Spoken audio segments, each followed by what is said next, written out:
We are WNST,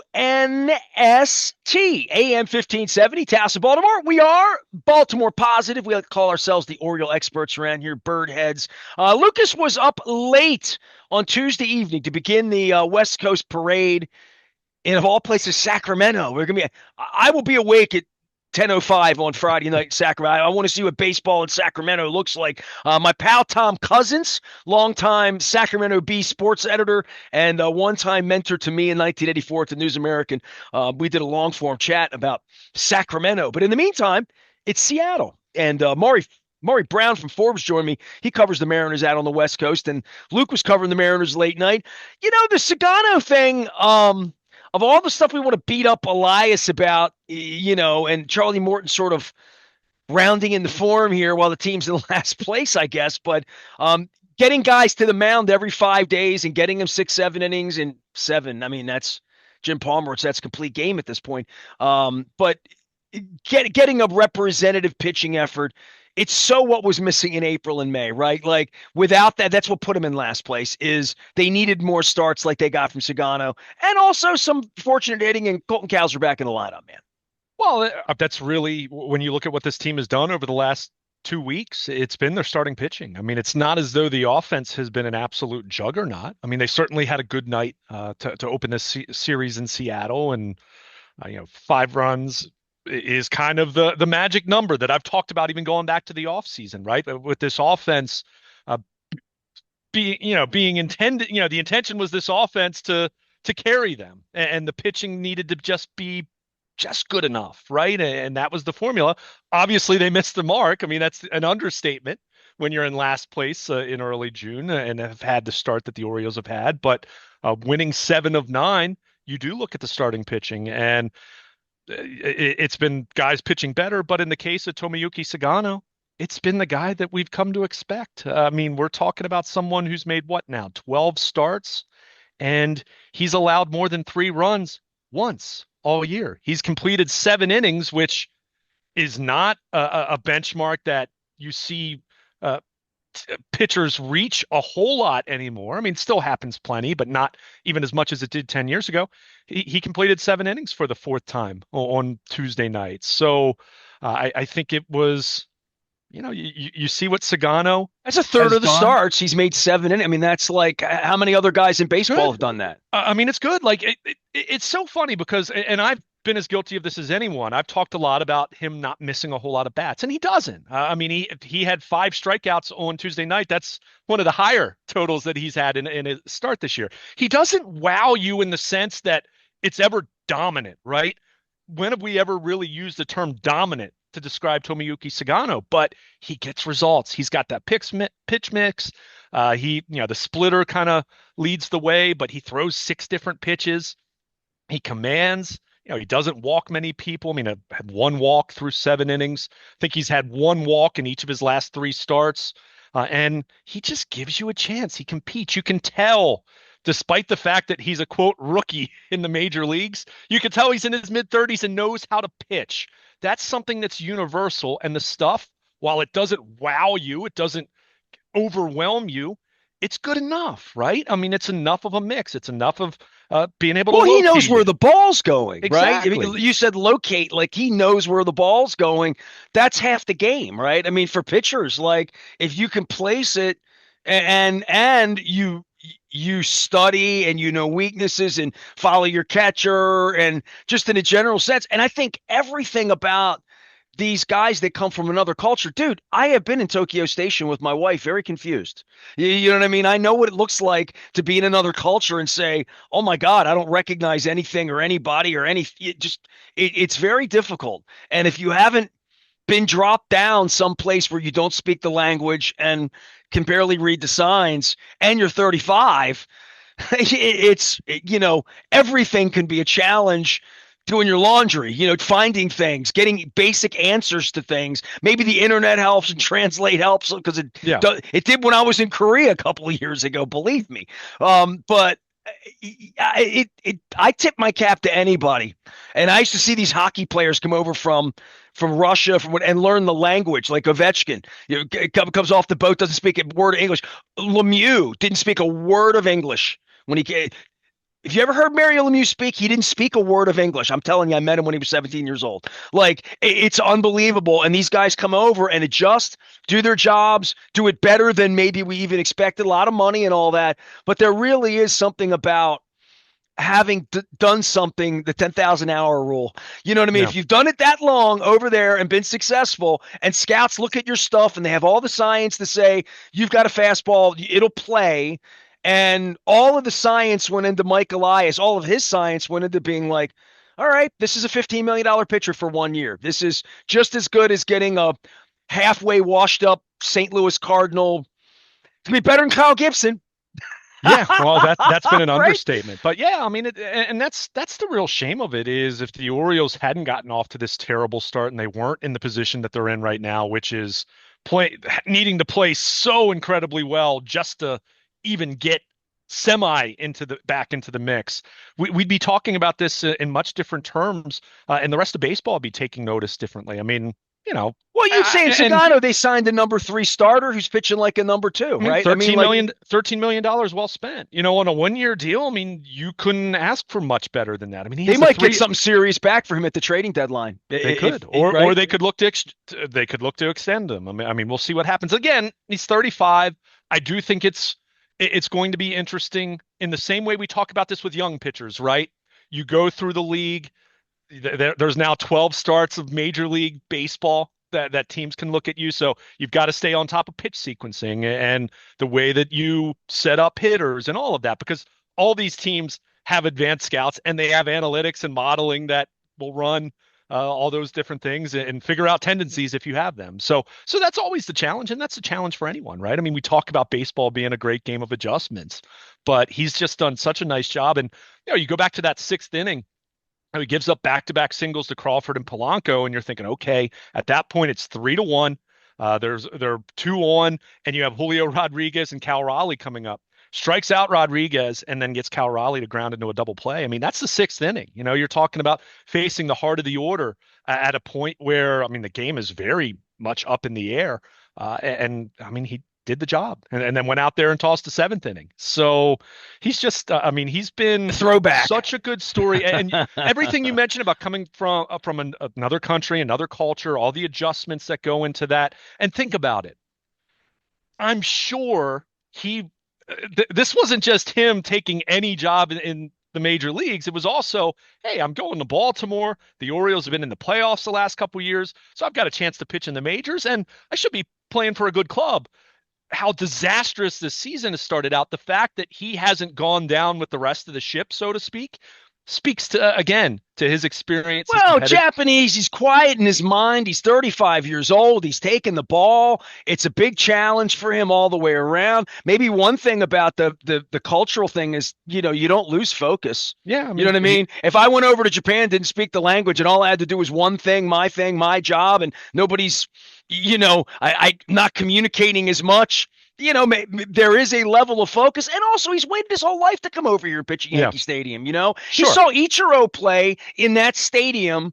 That stadium's like Fenway Park to him, I'm sure, because I know those games are beamed in over there. Dodger Stadium, same thing. If he ever walks into Dodger Stadium, it'll be like, oh my God, because it's just a huge baseball culture in Japan. One day I hope to take you over there. When the Orioles win the World Series and do the tour and go over and they don't do that anymore, right? Yeah, but the Orioles did that back in the 80s. Maybe they will by then. I think Richard Justice and a couple of those guys, Kirchin, I don't think went on that tour, but maybe. But talking about Japanese baseball and all of that and seeing it come here, when I see him pitch, I think about missing out on watching Bobby V manage Game 7 when I was in Japan 20 years ago. I had a chance. I've never been to a Japanese baseball game. That is on my bucket list. To eat noodles out of a box with bangers at a Japanese baseball game is very much on my list. So when guys come over here and have that kind of success, Ichiro's my favorite player of this century.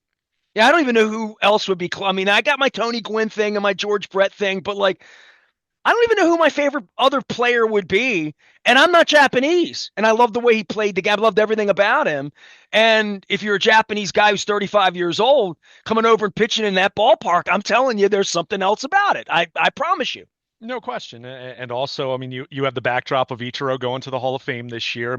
I know they talked about this on the telecast, but the idea that when the Ichiro came to the Mariners, I mean, keep in mind he was number 51. Randy Johnson also number Dude, 51. let's go right now. We'll sell sushi on the streets of Cooperstown. We're going to make a fortune. Let's But go.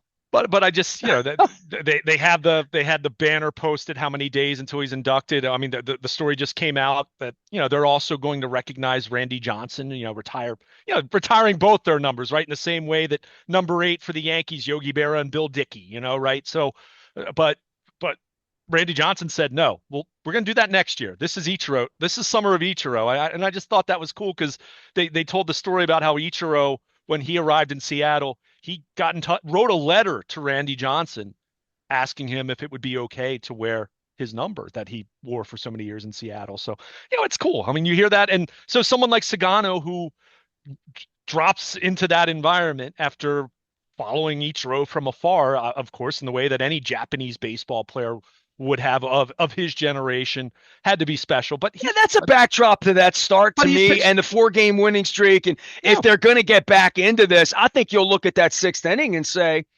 that guy, that's a guy. If you have to take the ball in game 1 of a playoff game, give that kid the ball. I mean, He's not a kid. That's part of it. Yeah, right. Exactly. Give that guy the ball. I want a grown up. Right. But yeah, I mean, and again, this kind of goes back to as we're talking about this team playing better. I mean, they've won 7 of 9, 4-game winning streak for the first time all year. I mean, they still have so much work to do to really put themselves in any kind of position where we're talking about it in serious terms. But they're playing better. They're 8-8 under Tony Mansolino now. The offense on Tuesday night, I mean, it wasn't like they hit a ton of home runs or anything like that. I mean, Colton Cowser got a hold of one. It was great to see him back in the lineup. Seeing him in center field rather than Jorge Mateo is a welcome let's talk development. about that for a minute. Him in the lineup, what does that mean platoon-wise, righty, lefty, him? They're just going to let him play. He's going to strike out, whatever. He's going to play his defense that he plays. But it does shift at bats around in a better way than what we've seen since he's been out, just in a general sense of what we've gotten out of those outfield positions. Yeah, I mean, the outfield's been so problematic. I mean, obviously Mullins has had a good year. I mean, had a great April, and not so great May, and now he's hurt. So, but the rest of that outfield, I mean, we've talked about it. I mean, O'Neill, before he got hurt, was not good. Heston Kjerstad hasn't taken advantage of opportunities. I mean, we've seen Dylan Carlson a little bit. I mean, it kind of is what it is. I mean, Dylan Carlson at best was going to be a 4th or 5th outfielder, and he's had to start games here recently. So in terms of what Colton Cowser brings, I mean, you're talking about the runner-up for AL Rookie of the Year. I mean, is he a flawed player? Yes. But is he a guy that has a lot of value? If you look at the things he can do, absolutely. I mean, he can play a representative center field. I'm not going to sit here and say that center field's necessarily his best spot. I think it's still left field, but he can play a legitimate center field and do a nice job there. And you saw, I mean, he even hit the ball hard a couple other times, didn't get the result, and then hits the home run that I mentioned. That 6th inning made it 3-1 at the time. So in terms of what he brings, it's another good player. I mean, we've talked about this a lot. Yes, there's been a ton of underperformance. I mean, that's the Captain Obvious statement. I'm not going to sit here and put all the Orioles struggles on injuries, but that doesn't mean that injuries haven't been a significant part of it. So when you bring someone like Cowser back into the mix, no, he's not hitting leadoff like he did the first 4 games of the season, because I think Jackson Holliday's done a nice job in that spot. And it's not as though Cowser's a multi-year established leadoff hitter anyway. So you hit him. They hit him 6th on Tuesday night. They played him in center field. I'm guessing you're going to see him mostly in center field until Mullins is back. But it instantly makes your outfield better. It instantly makes your lineup deeper, at least on paper, right? I mean, these guys have to perform, and it was nice to see them. I mean, they had 13 hits on Tuesday night. Only 2 of those were extra base hits. So a lot of singles, a lot of opposite field approaches that we saw. I mean, Adley Rutschman had 3 hits. I mean, that was good to see. I mean, every time you see Adley Rutschman have a game like that, you're hoping and praying and crossing your fingers and hoping maybe this is the start of him turning things around. I mean, we've been saying that a long time. I get it. I've been as concerned and critical about it as anyone, but I thought that on opening day when it hurt my neck out in center field watching the balls fly. Sure. And especially with him being in the Pacific Northwest this week, of course, him having started Oregon State. I mean, that's a homecoming for him. Yeah. But on the other side, you have Cal Raleigh, who's been the best catcher in baseball and would be MVP of the American League if not for Aaron Judge, I suppose. Still kind of in that conversation. He's been that good. But it's just a matter of, we've said this about this team. You just have to start playing better baseball. And they have done that. Now, is that going to continue to the degree that it needs to continue for a long time to get back in it? I still have my severe doubts about that, but they have pitched better, and that's really led the way. I mean, I mentioned it about the White Sox series over the weekend. Go look at their run totals in those 3 games. If you just looked at the runs scored, and I had told you those would be the totals 2 weeks ago, you wouldn't have said they would have swept the White Sox. You would have said, oh, maybe they won 2 or 3. Maybe they lost 2 out of 3. They pitched well. So they're getting better pitcher. I mean, Sugano's been that all year. Charlie Morton has been better after a disastrous first 6 or 7 weeks. Eflin has looked better his last time out after a rocky return with back-to-back starts where he got knocked around. Kramer's been better. Cade Povich hasn't been great, but he's mixed in competitive starts. He doesn't have a 9 ERA where you're saying, oh, they have to replace him. We'll see about Trevor Rogers. I mean, he had his big start in Boston, and now it's like, hey, go to Norfolk and pitch like that for a month, and then we'll see, right? So the starting pitching, I'm not going to sit here and say that it's good or great or that it's going to be good enough or anything like that, but it has improved here of late. Can they continue that? That's the big question. But in the meantime, they are starting to get healthier. Cowser's back. Westberg could be back in Sacramento. It looks like Laureano and Tyler O'Neill are on the verge of going on rehab assignments. So those guys all have to perform, and we've talked about it. It isn't just the injuries. You need guys to play to their level. And if they get more of that, then they will play better, regardless of whether that means that they're miraculously back in the playoff race come August, or if it's just a case of you at least have the arrow pointed in the right direction again as you get to the All-Star break and you're playing better baseball. And we're going to see how it plays out, but the pitching's been driving the bus here of late. I mean, they scored 5 runs on Tuesday night, but we've been seeing, even when they haven't scored a ton of runs, as was the case in the White Sox series, their pitching's been good enough. So it is truly amazing. And I wrote this recently, and I mean, it's a Captain Obvious statement, but we need to be reminded of it when the pitching's been as bad as it's been in 2025. The game looks so much easier when you're not in a position where you're trailing 6-1 in the 4th inning, or trailing 5-1 in the 7th inning. I mean, they were in a position where, they did grab an early lead. They tacked on some runs late in the game, and they got good pitching. I mean, Sugano and even Baker, who pitched into a jam in the 8th inning, then he got out of it, and then they added a couple runs after that to make it easier for Batista in the 9th inning. But hey, you give up 1 run against a team that, the Mariners haven't been a juggernaut, but they've been good. They've been at the top of the division in the AL West.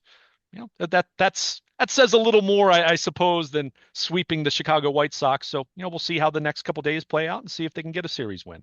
Well, Luke Jones is here, by the way. He is Baltimore Luke at WNST.net if you want to reach him. The bullpen part of this, and you said something that when you're losing 6-1 in the 4th inning or whatever, you're already into your bullpen. The one thing that helps your bullpen is a 7-inning start from your starter, right? Like, you get that going after a day of rest, after you flew to the West Coast. You got to play 2 baseball games in about 12 hours on Wednesday and Thursday, right? And then you got to go out to Sacramento and play in a minor league ballpark, the whole deal, right? And this is a good team in Seattle. This is a team that might be buying your player, might be buying Sugano at the deadline, because they have minor league pitching talent. I had Maury Brown on from Forbes, who covers the Mariners. He's out in Portland, home of Adley Rutschman. So there's like all of that going on out there in the Pacific Northwest.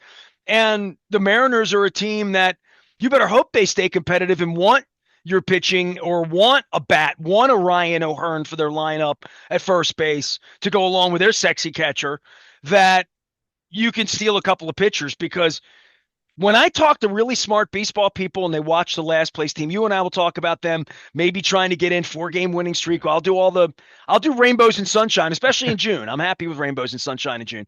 But I think we're talking about a trading deadline, and I will continue to talk about ownership, Katie Griggs, stadium, fans. What are you doing? They're in last place. What are you doing for the fans now, other than keeping them up late and maybe seeing a good game on Tuesday night with Sugano? But what's happening on the field? When I'm going to talk to smart baseball people, I think, and they look at Mike Elias and they look at him saving his own ass and keeping his job and whatever trust he has built or hasn't built with David Rubenstein, that'll come out in the wash. And where Cal Ripken is in all of this, where all the people that were running around last year patting themselves on the back and making bobbleheads of themselves, when this washes out, I think on August 1st, Mike Elias is going to have a draft class on July 13th.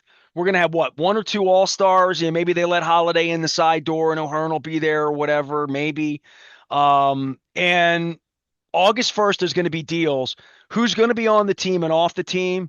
No offense to you and me staying up late in Seattle this week or so. Like, it's great. They can win a little bit. I mean, they were 18 games under 500. I don't see them being a playoff team. And if they get there because they're getting this kind of pitching every night, we'll be here to document it every day. And then maybe things will be different on my mother's birthday, July 26th.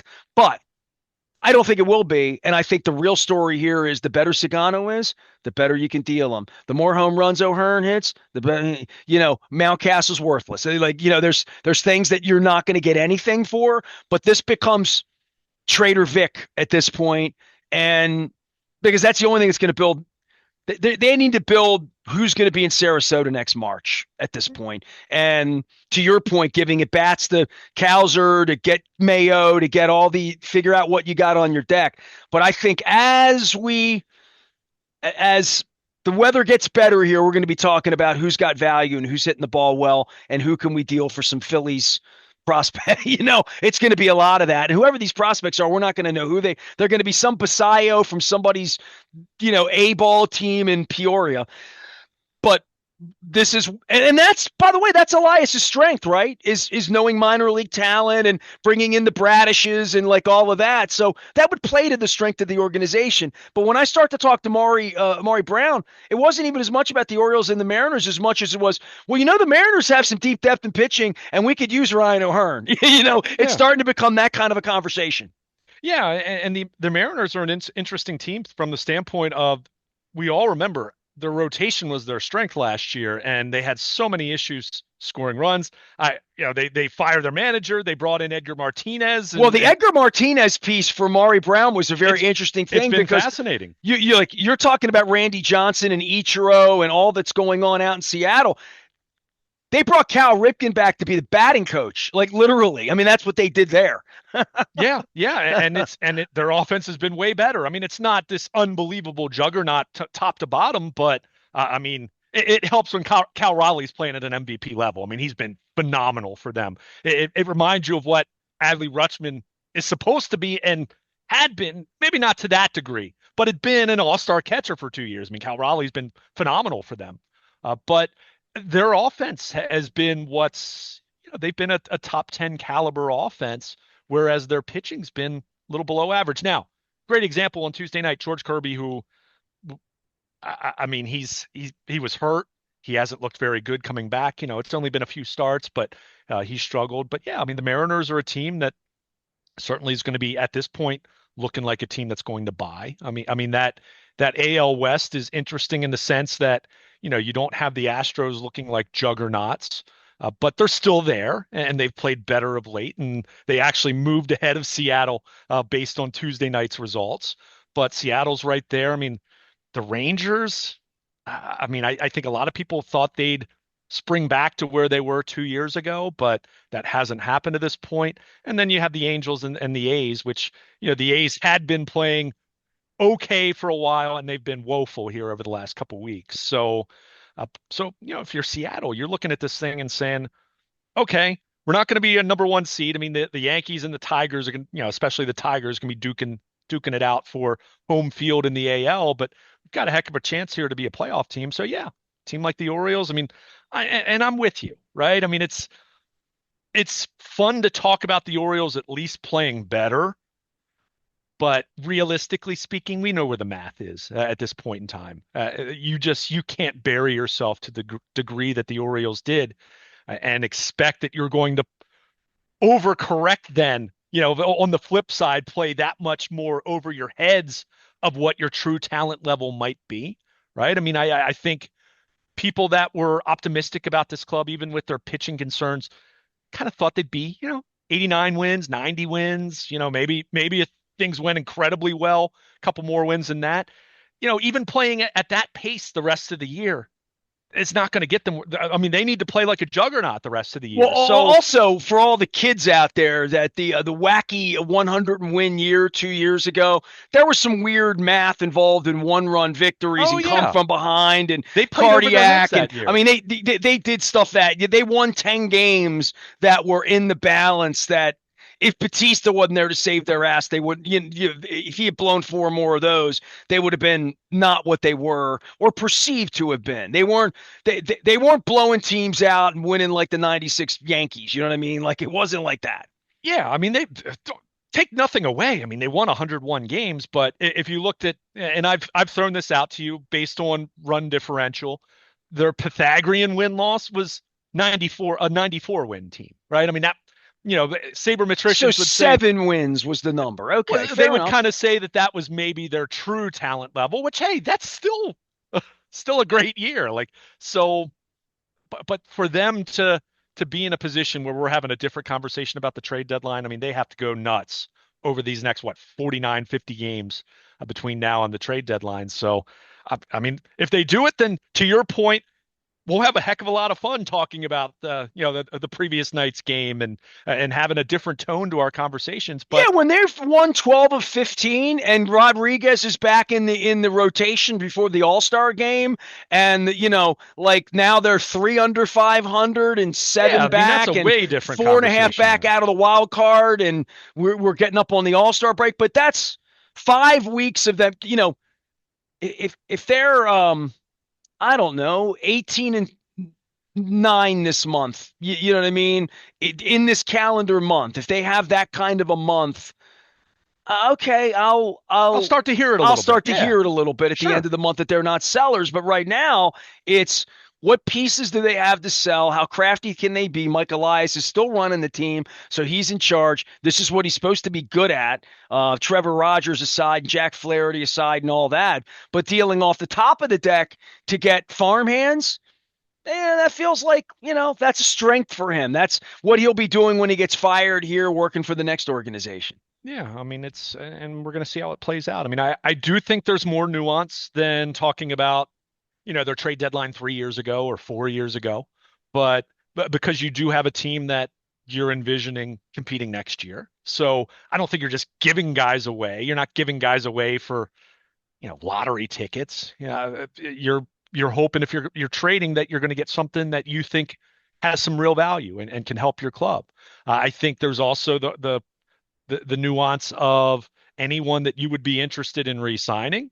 There's the qualifying offer and what that means. If you offer, you make a qualifying offer and the individual rejects it, then you get a draft pick. So you kind of look in terms of, okay, if you go down that road, what's the value of that draft pick compared to the value of minor league prospects A and B that you're going to get for Ryan O'Hearn. And look, Ryan O'Hearn's not going to get you're not going to get a top 20 prospect in baseball or anything crazy, right? I mean, you But you might might get a bullpen piece for next year, or you or know. or or some right. I mean, something that could, someone that might be a guy that you profile as a number 4 starter for you in 2026 and 2027, right? So there's nuance to this. I don't think this is just a full-blown burn it to the ground. I mean, they're not going into a full-blown rebuilding phase again. I certainly hope not. I mean, if they're going to do that, then yeah, you fire everybody, right? And you go back to where you were in 2018. I wouldn't do that with this young core, but you need to see enough signs of things moving in the right direction. And that's where you kind of look at it through the lens of where they were in 2022, where they played way better. And there was a lot of hurt feelings and a lot of people that were ticked off that they traded Trey Mancini and Jorge Lopez. But you know what? Those were the right decisions. Go back and look. Trey Mancini, I mean, he hasn't been anything close to what he was in Baltimore. And I say that with no disrespect to Trey. And, he's one of my favorite people I've covered in the game. But the last time that he was an above average major league player was with the Orioles. Jorge Lopez, who they traded. And I'll be the first to admit, I didn't love the return at the time, but look at what they got. I mean, Yenyer Cano alone, recent struggles aside, made that deal worth it. But you also throw in Cade Povich, who still maybe could be something, right? I'm not saying he's going to be, but he's at least interesting. So, I mean, and Jorge Lopez just I think he was just DFA'd from a third different team since that trade 3 years ago. So, Well, we also beat up Elias about not drafting pitchers when he's traded for pitchers and groomed them. We got to give him credit for that. well, sure, and you said it. I mean, as much as we beat up the Charlie Morton signing, he did sign Sugano, right? And this isn't me giving Elias a pass, right? I I was there with everyone else, underwhelmed with the offseason, but at the same time, I'm going to credit what he did well or what he's done well, right? It hasn't been all bad, the last few years. Even speaking as someone who hasn't loved necessarily what Elias has done when the proverbial switch was flipped and suddenly you're talking about a team that's contending. So, the Sugano move has worked out great.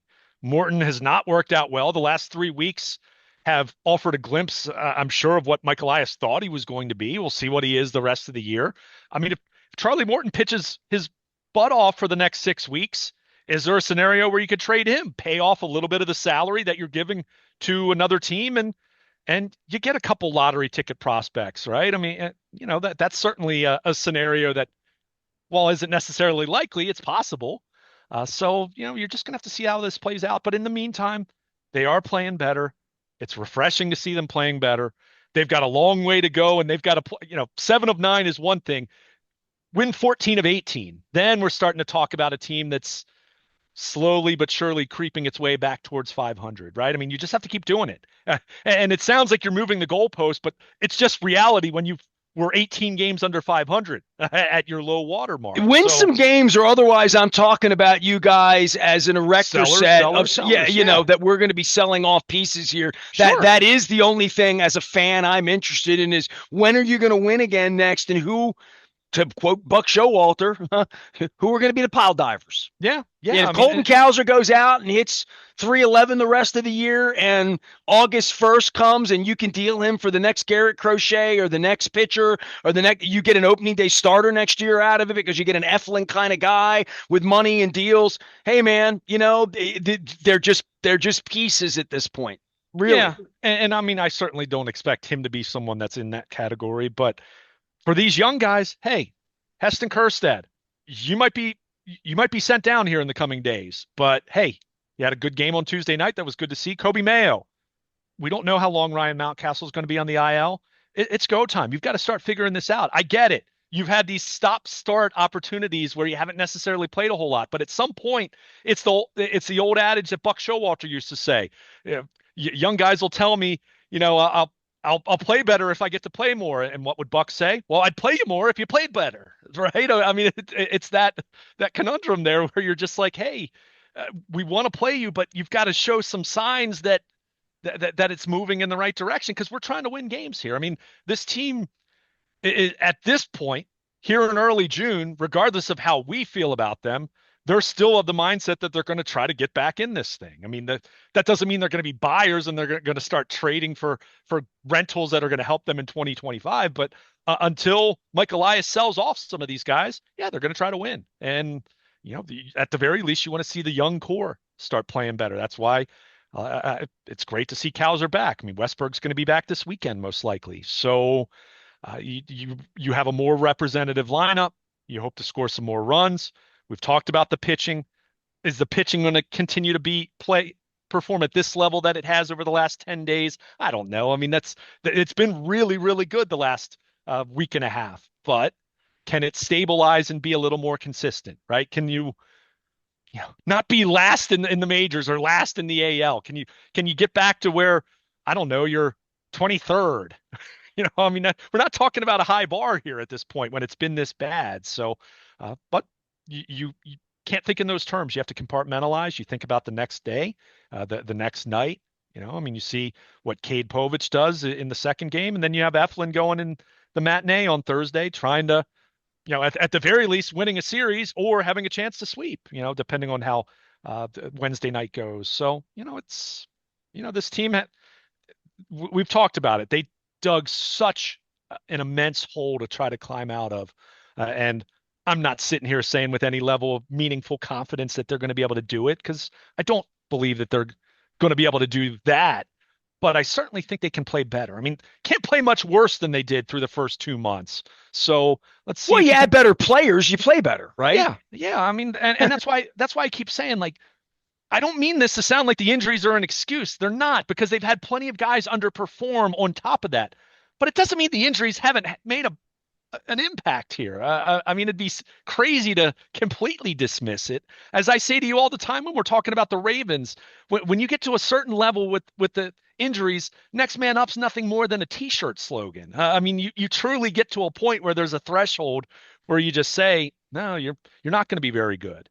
When Jorge Mateo's having to play center field because Mullins, Cowser, and Laureano, who are all guys that can play center field, are out of the picture and on the IL, then yeah, you're probably at that point you're sunk. So, we're going to see how it plays out. And it was good to see Cowser back. It was good to see them have the night at the plate that they did, and certainly what Sugano did, which he's been doing all year. I mean, as I said, he doesn't wow you in the way that, oh my gosh, he blows hitters away, but It's Miguel he's Gonzalez just kind of wow he to just me, you navigates. know? He's just professional. Like it's such a professional showing that you get from him, start in and start out, and it's been fun to watch because you do remind yourself that I get it. He's 35. He's not a rookie in the way that we think about a traditional rookie of the year candidate, but he is also pitching at the highest level in the world for the first time in his career, and that's not a knock on Japanese baseball. It's a high level, but it's not the major leagues. He's showing that what he does plays, and I think that's been really fun to watch, even if this team overall hasn't been a very enjoyable product to say the least. We're trying to make it enjoyable. He is Luke Jones. I am Nestor. We're going to be together all week. I'm going to be at Greenmount Station on Thursday afternoon. I kind of did it in advance of the Orioles afternoon game against the Mariners. Got some great guests coming out. We're going to learn about LinkedIn Local. There's a big Carroll County youth program going on that I'm going to learn about as well. My friends at the OTB there. Terry Crowley's usually hanging around Greenmount Station because he loves the ponies. He's had a little issue with his wife. I wish them well and him well. I was hoping to get him out, but not this time around. But my buddy Howard Scher is going to come out. We're going to talk some hockey. Speaking of hockey, Stanley Cup Finals going on. The great Barry Trotz, future Hall of Famer, spent a lunchtime with me this week, so you'll hear that and find that out at Baltimore Positive. And really doing a lot of baseball. I don't know why. I just know, like, while it's still going on here. So I've gone around. John Eisenberg's going to join us here this week. John Miller. It's also a Father's Day. So, like, I'm getting some authors on. Joel Poiley joined me from Tampa, who wrote the book on Tom Matte, who watches the Orioles every single night and is a real Oriole historian. We got into a argument about Jesse Jefferson and Bullet Bob Reynolds and Grant Jackson and the 74 relief pitching. So it was compelling. Trust me. It doesn't sound exciting, but it was. I am Nestor. We are WNST, AM 1570, Towson, Baltimore. We never stop talking. A lot of baseball this week. My name is Aparicio, so indulge me. Stay with us.